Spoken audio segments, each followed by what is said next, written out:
Welcome to the Life Giving Leader Podcast.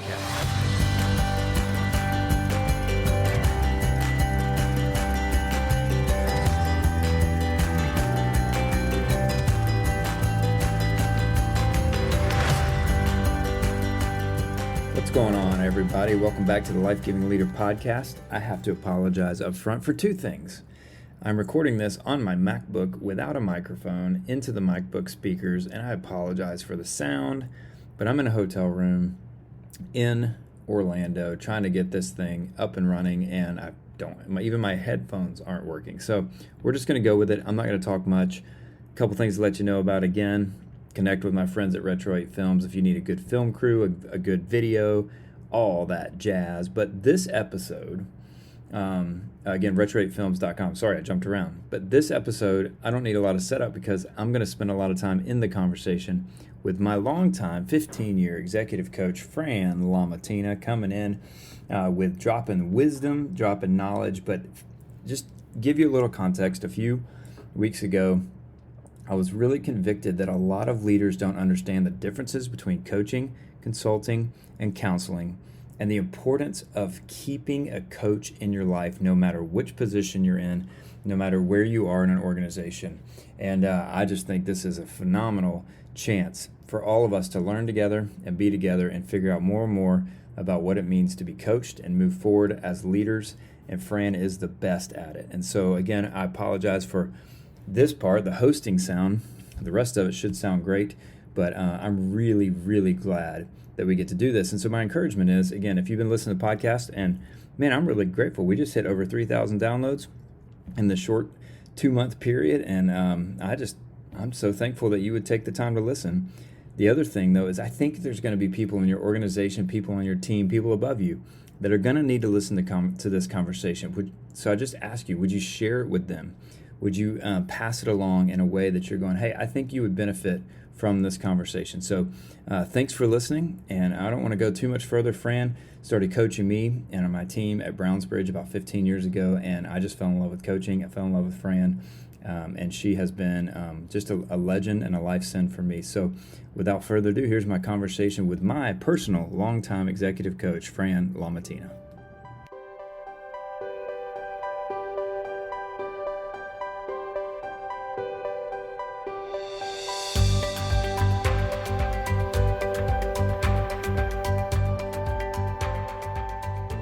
Welcome back to the Life Giving Leader Podcast, and this is a really fun one for me. This is somebody you might not know, but it's somebody I know dearly, somebody who's been in my life for the last, 15 years or so. Fran, I think that, about that. But Fran Lamattina, who is my coach, and I would always say is one of my idols and mentors, is on the Zoom link with us. So, Fran, it's good to have you on the Life Giving Leader Podcast. It is great to be here, Tyler, and I probably would say you've taught me as much as you're giving me credit for, but that's the beauty of relationship. We give and we receive, and that's the way God designed it. That's right. And it has been truly one of the pleasures of my life. When I think about the next thing I want to do or the coaching, it's not that I wear a What Would Fran Do bracelet, but I have some that I need to get made up, because there's oftentimes I go, okay, what would Fran do in this situation, or how would she advise me? And you've just been such an anchor for me. But I want to back up a little bit in the fact that,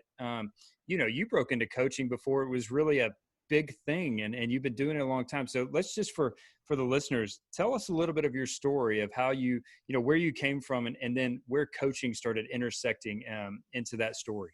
Right. Well, thank you. I would say that I was looking for something. I was praying for 2 years. What did you put me on this earth for, God? And I did that after 20 years of corporate life. And I knew that wasn't really bringing out what I felt like God put me on the earth to do, as I said.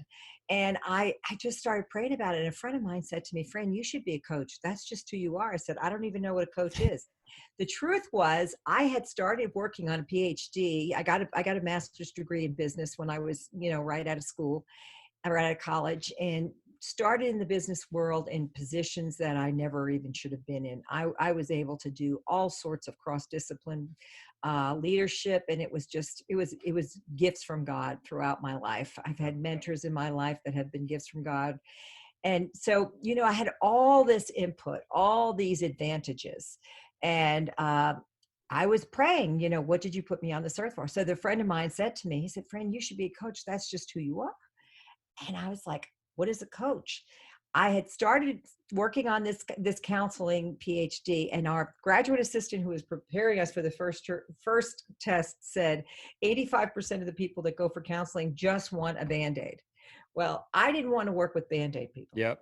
And then when I learned about coaching, I learned that you go for counseling to deal with the issues of your past, and you go for coaching to deal with being better in the future. And that was where I am.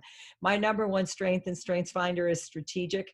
I'm a very forward looking, proactive kind of person. So to get to work with people who want to look forward, who want to think about being the best leader they can be in the future, who want to be the best mom, the best whatever it is they Right. want to be the best at.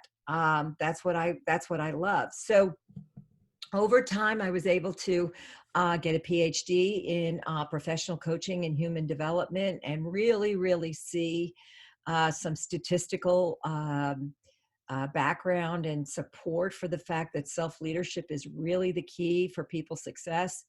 And it's just been a journey of 20 years. I'm in my 21st year, and I'm more excited about it than ever.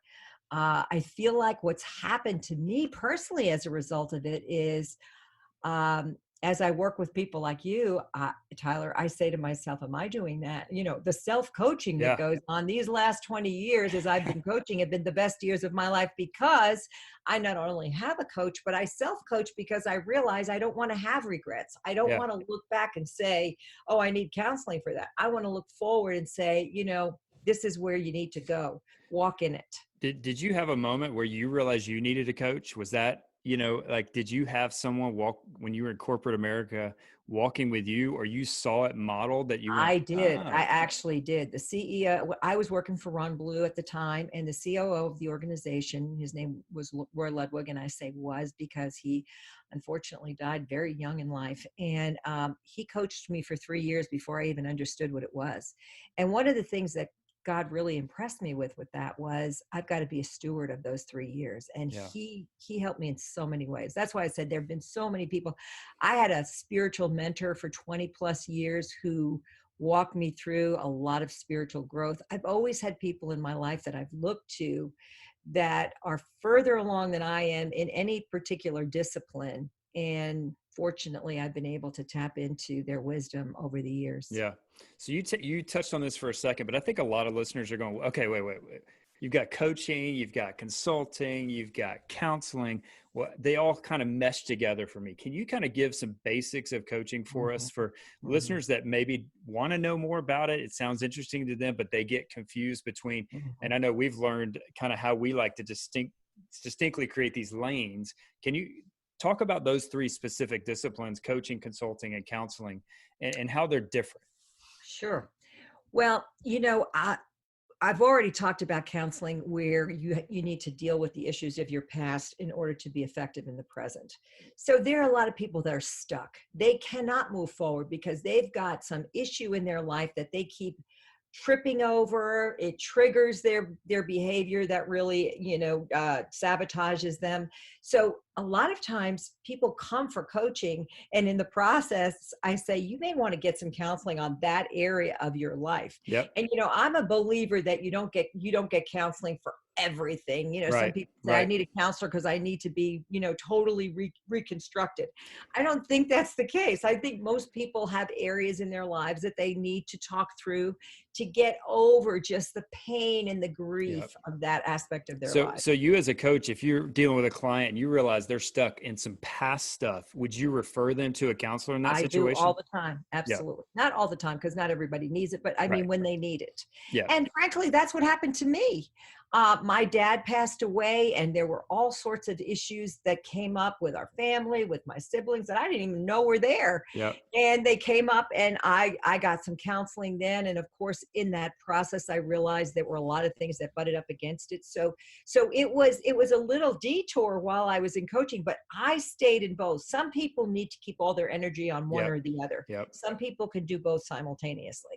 So then we get into coaching. So coaching is taking somebody who's basically doing pretty well. They may have some blind spots. They Right. may have some triggers. They may have things that, they wish they didn't have, but to go forward, I'm working with somebody right now that just has major time management issues. It's Many, not me many, though, Fran. You're not talking oh, about me, are never you? you, Tyler, never. She has a very similar personality to what you have. Um, but anyway, and that, that's, we all have it. We all, Right. no matter what our personalities are, we have areas that we're always going to, I like to call it quicksand. They're always going to have quicksand over there, Totally. because they're going to be our I've never blind dealt with spots. time management problems, Fran. I don't know what you're talking about.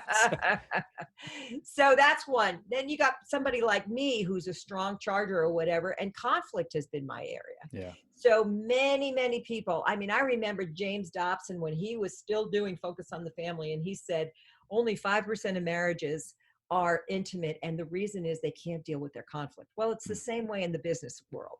So that's how I got into team coaching and a lot of things with teams and leaders that are moving up the organization, because in order to get higher to where they want to be, or not necessarily higher, but in order to be more effective, they need to learn how to deal with conflict. And people are either retreat from it and Yeah. they become passive aggressive, or they enter into it, and as Patrick Lencioni says, enter into the danger. And sometimes they're too strong, and they leave a Yeah. weight of hurt behind them. So conflict resolution is usually something people need to grow in. Emotional intelligence is a big area that we all need to grow in. Self-awareness, self-regulation, those things that really make us more effective. And just leadership principles. What I find is most of us really don't know basic leadership principles that we can draw upon to make decisions. So those are the areas that as a coach I tend to focus on. I call myself an executive coach and leadership consultant, which Yes. gets us into the third area of consulting. And consulting is more about helping people tap into answers and ideas. Yeah. With coaching, we try to help each other through listening and asking the right questions. We try to help bring out the genius and the joy in the person. In consulting, it's really partially training, partially applying principles. It's coming in there with a baseline of this is how you do it best, and helping them do it. Now, typically consultants would come into organizations and they'd give a big binder of information and say, Yep. this is your strategic plan, this Here's is how what to do it. yes. Now more and more consultants, and especially people who are kind of readers of Patrick Lencioni, is it's more of a consultative coach kind of Yep. arrangement. That's kind of what I called myself in the beginning, actually. That's But still a lot what of I call people didn't know myself what that because of meant. you. So it's you're consulting, you're giving people leadership principles, but you're saying, how would you apply that? Yeah. How would you apply it here? So you give them the premise to work from, to come up with their own answers without giving them their answers, and then that empowers them to do it themselves, which is really passing it on and succession planning. And it enables them then to develop the people working for them. With That's great. consultants did in the past is they'd give the binder and they'd leave, and they'd charge a big price, as we all Right. as the industry has the reputation of doing. But now I see more and more consultants really working on developing teams, developing the people there so that they can lead better in their absence. And that's a big distinction. I know we've talked about this multiple times, because a lot of times when I go in as a coach, a lot of times they're also wanting you to bring your expertise, your experience, some advice, some direction. And so that's why I'd never called myself just a true coach, because I always felt like when I was being brought in to coach, there also was including, hey, please tell us what you think about this, or give us some of your background from your years at North Point or Cat, like whatever. And so I still live in that space a lot, but you're right. I'm watching a lot more consultants come more towards the coaching and consulting side of things. So I think that's great. So Fran, we watch professional athletes all the time, and they pay for coaches their whole careers. Mm-hmm. And yet we have pastors of big churches, we have leaders, C-suite leaders who've never invested in a coach. Why is that? And what do you see as the problem with that? Why is there such a gap between these people that do one thing for a living and know they need help, versus those who also do business and need help but won't get it? Well, professional coaches who coach athletes have been around since athletics have been around. Right. Professional coaching for executives has only been around for like 25 years. So that's one reason. The other reason is I think when we started this conversation, most people don't know the difference between coaching and counseling and consulting. And typically somebody who's not familiar will confuse coaching and counseling, I and agree. they don't want to go to a counselor. And especially leaders who are very successful, they don't think they need a counselor. Yeah. Which most of the time they don't. So I think that's part of it. But I also just think that there are a lot of coaches out there that are life coaches. So there are three kinds of coaching even. There are life coaches, there are business coaches, and there are executive coaches. Life coaches help you be better at life, wellness, goals, vision casting, all those kinds of things that make you better personally. Some people are parenting coaches, all those kinds of things that have to do with life. Then you've got business coaches who help you be better at your discipline, like sales coaches, real estate coaches, all those kinds of coaches that really are more consulting coaches as well, but they're more trainers as well. And then there are executive coaches who really work with people. And frankly, most of the time, executive coaches are working in the area of emotional intelligence. How are you better? How you become self-aware so that oh, that area over there is a weakness of mine. That area over there is a strength of mine. That area over there, I can really contribute. That area over there, I need to bring an expert side by side with me because I'm not a creative, or I'm not this, or I'm not that. So self-awareness, self-regulation. How do I manage? People ask me those questions all the time. Okay, now that I know this, I'm more miserable than I was before I didn't know it. What do I need to know next? And then we need to figure out how you use your biofeedback, how you just commit to not entering the danger in a certain area. Right.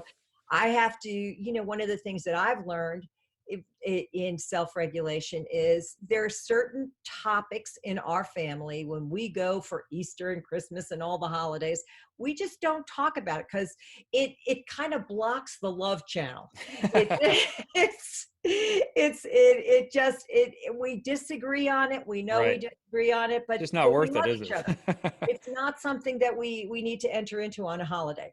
Or with self-regulation, I know that, if you put me in front of a whole bag of potato chips, I am going to eat the whole thing.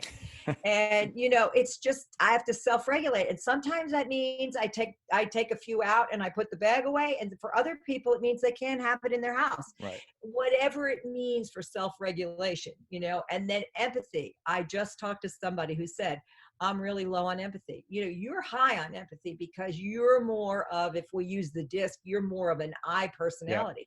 Well, D's and C's, the people who are conscientious and drivers, typically low on empathy. They need help in that. They need to really educate themselves. I've had to educate myself on empathy because I'm a driver. And then, the motivation, the social skills. One of the things that I see very frequently in the area of coaching is people have disappointments in their lives and they never recover. They've had a divorce, they've had a job loss, they've had people think badly of them and they were, wrongly accused, whatever, and they lose their motivation to move on and really keep themselves going. That's another area of coaching. Some people might say that's counseling, and it just depends on how you approach it. Some people just want to say, hey, this happened, help me move forward. Some people say, hey, this happened, and I want to go dig in my past and figure out how the heck did I get myself in that situation. That's the difference between somebody that goes for a coach and goes for a counselor. So this is kind of a two-part question, but so how have you been able to break through? Because a lot of times when I've gotten referred to coach someone or they're not super pumped about it. Maybe their elder board has said, you need some coaching. Maybe their board at their business has said, you need some one-on-one coaching. How have you been able to break through someone who's resistant up front? How have you been able to, what is that kind of skill set that you've brought to the table to enlighten them that this is not, we're not here to hurt you. We're actually here to help you. How have you been able to do that? Well, number one is you can't get somebody to talk to you about those things unless they trust you. Yeah. So it may take a couple of sessions. With some people it takes a couple of years, really, if you're not coaching them every week.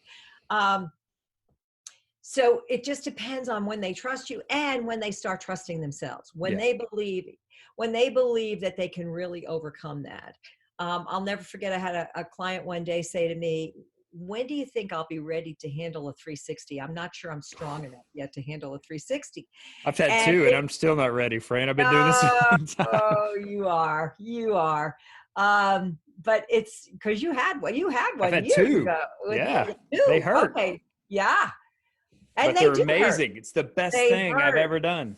Yes. I've had two or three of them, maybe even more. I don't know. But, there's one thing to do a self-assessment. There's another thing to do a 360. So Mm-hmm. that, where other people, tell you how they experience you. But back to your question, there's there are theories about stages of change, and the first stage of change is pre-contemplation.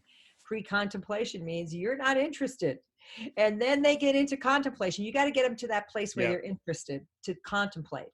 So as I've learned about the brain, when you're in a fear, fight, flight, when you're just into survival, you're probably not interested in change. Yep. You've got to get out of that back of your brain where the amygdala is, that keeps us in the place where we're holding all the balls in the air. You got to get that person into the prefrontal cortex to where they can think creatively. Yep. And some people are not ready for that period. Some people can't do it. They don't have the margin in their lives. They don't have time to think about it. They don't have the desire.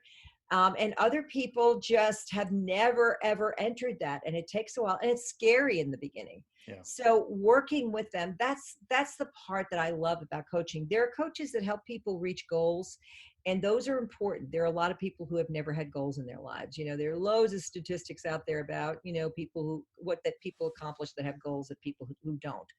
But what I'm interested in is transformation with people from the inside out, and that takes longer. And I'm willing to help people and walk beside them to take longer, because if you get to the core of it, it's like you move slowly, but then the accelerator is so Yes. fast.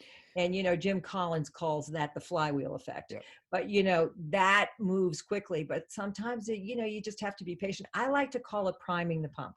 You've got to Yes. prime the pump sometimes, and sometimes you've all worked with priming, and sometimes priming is fast and the water comes out, and sometimes you just have to keep priming and priming and priming, and you just have to be patient with people and realize that we're all works in progress. Yeah, that's true. And I think it's Fran, even combining this is the second part of the question. We're in a day and age where a lot of budgets are being trimmed, a lot of people, and this always tends to be the thing, leadership development, that extra that people actually cut first versus making it a first priority, like saving, protecting that at all costs. What would you say to someone who's wrestling with that right now as they're looking at their budgets at their church or at their organization going, oh, but we pay, oh gosh, if we did leadership development, it's going to cost this. Well, we've got to just keep the lights on. Like you and I both probably land in the same place of like, hey, this is probably maybe the most important investment you can make as an organization.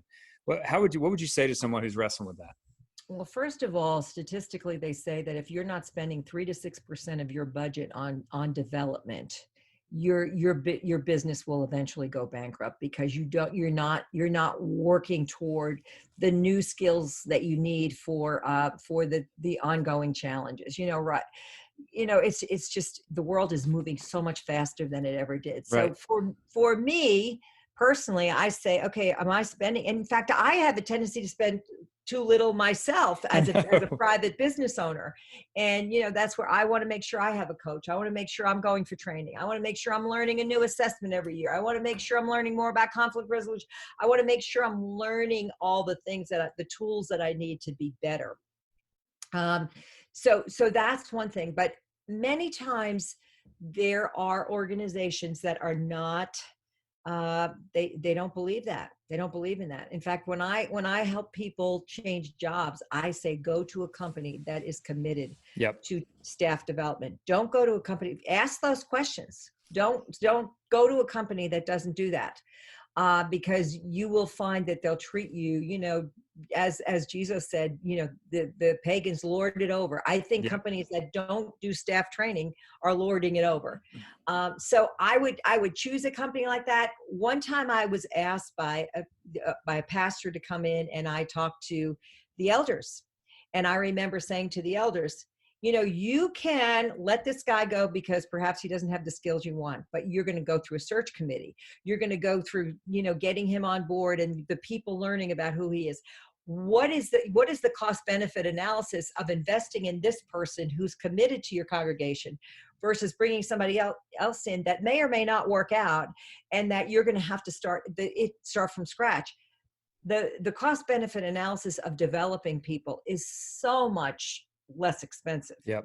but many people have to really work through it. That's good.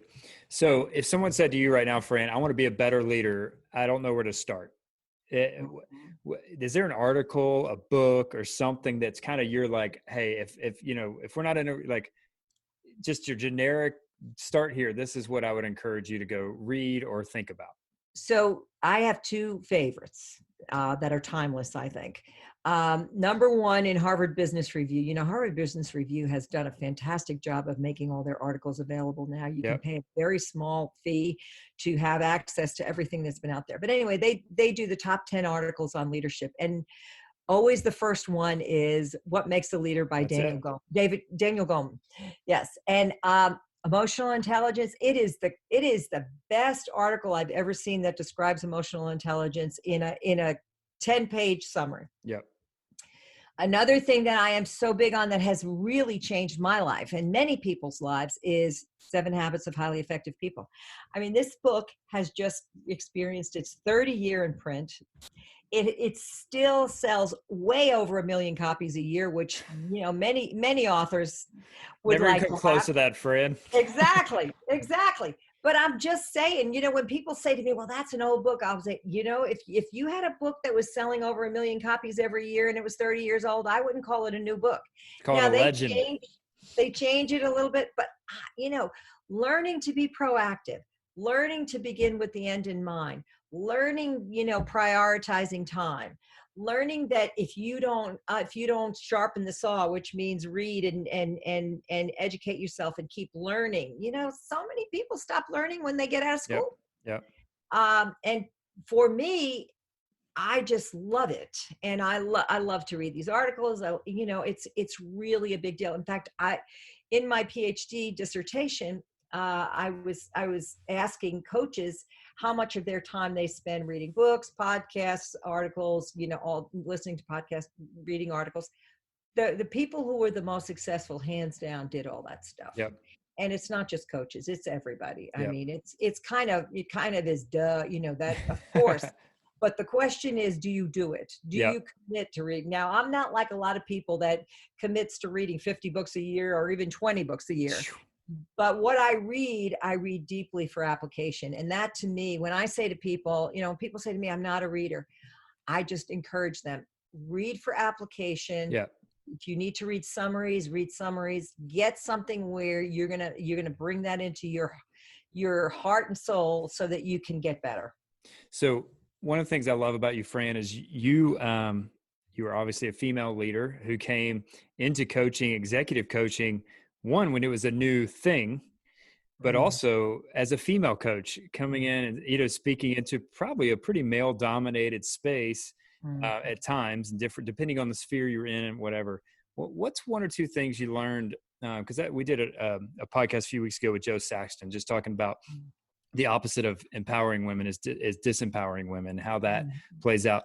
What's one or two of things you learned as a leader as you kind of started navigating these waters as a female coach, as a female leader? Well, first of all, everything I ever did, I was the first. I got a master's degree in business in 1975 when there were just 2% women in business school. Yeah. So I was not daunted by it. I'm a New Yorker. Yeah. I'm a D personality. I mean, I latched on to the saying, fake it till you make it from day one, Yeah. and I don't mean that literally. I just mean, okay, have the confidence to move forward and figure it out as you go along, because no one else knows any better. So I kind of always had that philosophy. So when coaching was a new discipline, it was really exciting. And I love startup stuff. I mean, I always. One of the reasons I love coaching is I get to work with a lot of people and a lot of businesses, and they all interest me. And it's Yeah. all startup to me. But I learned from the beginning. In fact, there was something in USA Today in that little thing on the lower left-hand corner, the trends or whatever, and it said that more men prefer a female coach than a male coach because they don't compete with a female coach like they compete with a male coach. Wow. So I read that, and then I just felt like I had an interest and a background in something that people were just beginning to. Yep. And from the very beginning, God blessed it. And I was on a couple of boards at the time, and the people that I was on the board with hired me right away for their businesses. And I didn't have this long ramp up that a lot of coaches now, they say it takes 3 to 5 years to start your business. I mean, I was just hoping I'd earn like 3/4 of what I was earning before I started. And from the very first year, I We're doing that. I had my income and then some. Yeah. So, but starting out early, I'm a natural marketer. I believe in coaching so much. It's made Yeah. a difference in my life. I've seen so many people have a difference. In fact, one of the things I say to people a lot of times when I talk to them is, I'd love to help you out, and, I'd love to coach you, but, if you don't choose me, just get somebody that Yep. you really feel confident with, somebody that you trust, somebody that's going to challenge you, and it will be worth its weight in gold. So what would you say then, Fran, to someone whose organization isn't willing to put the money there, who's Mhm. trying to be a better leader? Would you Mhm. encourage them the same thing of going, I pay would. it for it I would. yourself? Yeah. Anybody, if you really look at statistics on things like that, the return on investment is very, Yeah. very high.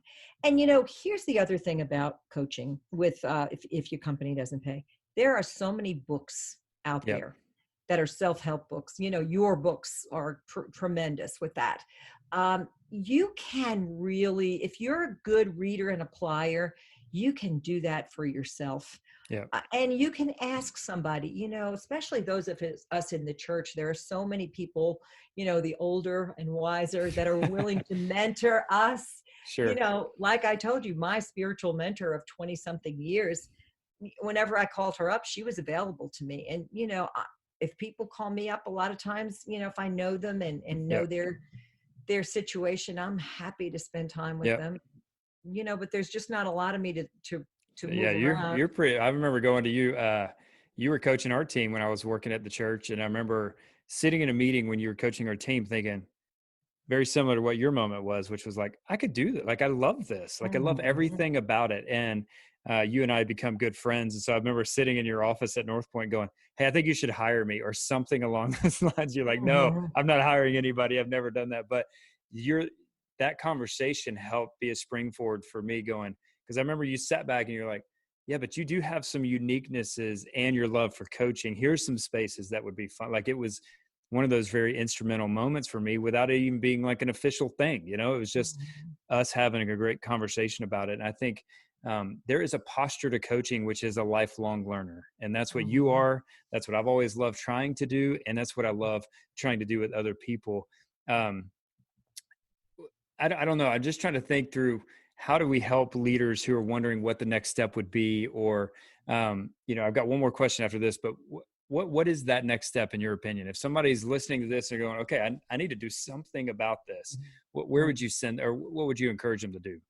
Well, I would.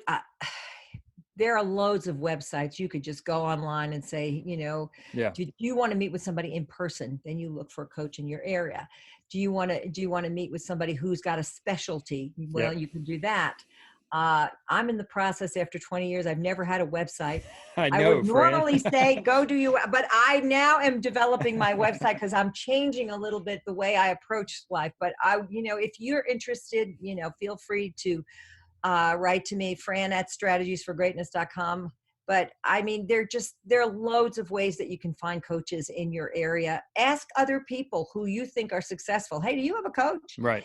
Who is that person? It's great. Yeah. there was one statistic that you mentioned before we even recorded, Fran, about retention with Mhm. leaders who are coached and leaders who aren't. That's such a good insight. And then I want to ask this last question, but what was that statistic? So it was by SHRM, the Society for HR Professionals. And they said that people retain about 30 to 35% of what they're trained in.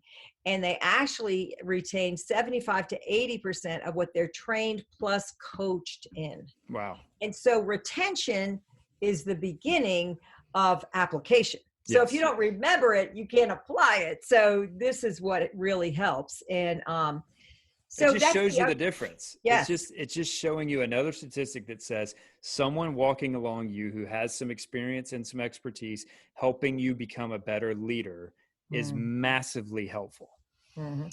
And Andy Stanley in his book Next Generation Leader, he says, if you want to go further faster, you've got to get yourself a coach. You Yep. can't do it because the Bible clearly says we have blind spots, and coaches are the ones who hopefully very caringly and encouragingly bring out blind spots to Yes, where you can that's right. you can act on them. And it's not just, I think the challenge is I know a lot of senior leaders that will pay for coaching for their other leaders, but Mm. won't do it themselves because of Mhm. whatever reason. And to me, what I want them to hear is this is across the board. And honestly, if there's anybody in the organization that needs to start, it's the top leader, and let them work on it and see the value of it to trickle it down to the people around them. Okay, last question. I got to just say something about what you said there.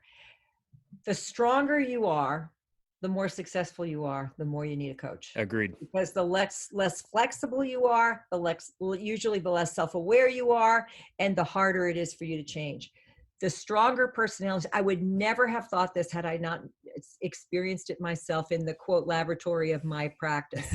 But the stronger we are, the more we need a coach. Yep, that's true, Fran. And that's why I think I know you and I, it's not as consistent as it used to be, but like we do our check-ins because I need it so Mhm. badly, and I'm so Mhm. grateful for that. Okay, what are one or two of the greatest attributes when you think of a life-giving leader that come Mhm. to mind? Like what are one or two things that just it just Mhm. that's what I think of.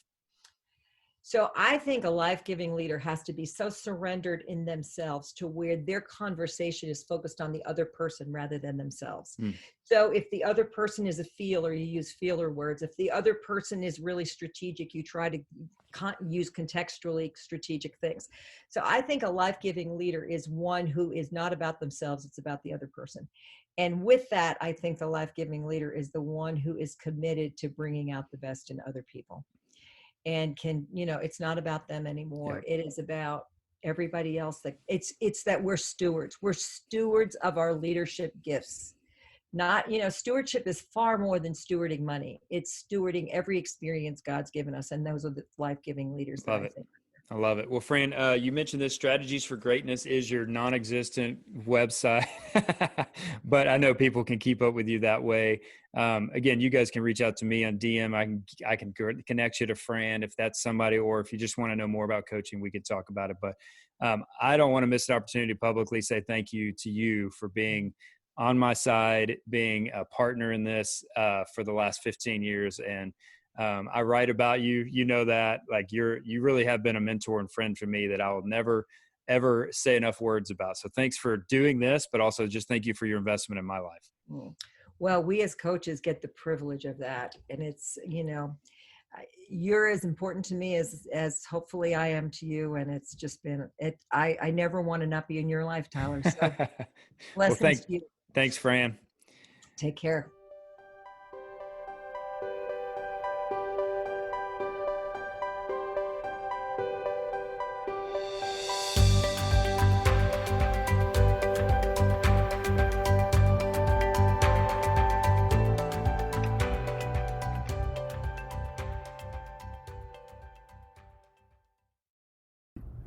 See, what did I tell you? Fran stinking Lamattina is a legend.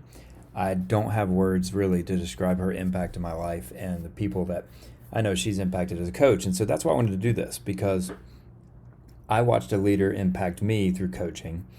That's why I spend my days looking for relationships and churches and places that I can do coaching with the leaders to try to move them forward from some of the assessments and things I've learned. And so here's the action for this. And a lot of these podcasts are just for listening, but here's what I'm going to ask you to do. I'm going to ask you to pray for wisdom on, is there somebody in my life that I can invite to be a coach, or is God calling you to get serious about it and hire someone to come alongside, spend some time with you, and help coach you through some leadership stuff? So if you want to talk more about it, just send me a DM, again, at Tyler Reagan, Reagin, and we could talk more about it. Fran is strategiesforgreatness.com. You can find out more about her business, but both of us can point you in the right direction. But I just want you to take a step. I want you to think about, what would it look like for someone to walk alongside and continue to grow you as a leader, in the same way as, like we talked about, that an athletic coach helps players, that a financial coach helps people make wise financial decisions. We want to come alongside and help you make wise leadership decisions, because we believe that matters as much, if not more, than anything else that you will learn as you continue to lead your team. So thanks again for listening. Hope this is helpful, and we're really grateful that you listened to our time as we talked about what it means to be coached and to become a better life-giving leader. We'll see you next time.